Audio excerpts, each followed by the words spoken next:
Créativité, alors dans un contexte en plus, et là c'est notre rôle à nous de politique de changer les choses, dans un contexte qui est difficile parce qu'on leur met beaucoup de bâtons dans les roues. Le Made in France, c'est difficile de le protéger et c'est même impossible d'être très volontariste dans l'Union européenne où elle bloque les choses, elle ne veut pas entendre parler d'origine nationale. Mais malgré ça, malgré ce parcours du combattant, on a des petites entreprises françaises, des créateurs qui déposent des brevets, qui font des choses formidables et ça fait plaisir. Ça montre que notre pays il est très vivant, quoi.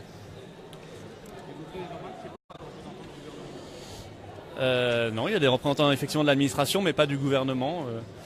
Bah écoutez, il faudra l'interpréter comme il le faut, c'est-à-dire peut-être un désintérêt pour le Made in France, ou l'aveu qu'ils ne veulent rien faire pour le Made in France parce qu'ils sont prisonniers de l'Union européenne.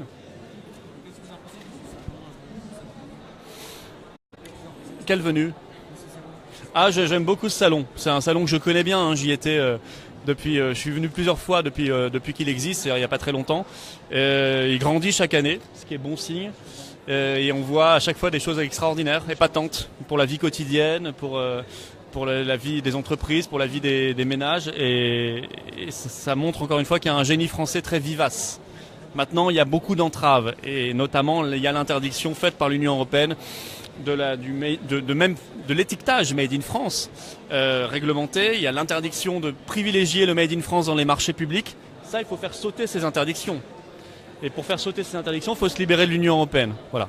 Ça, c'est une évidence.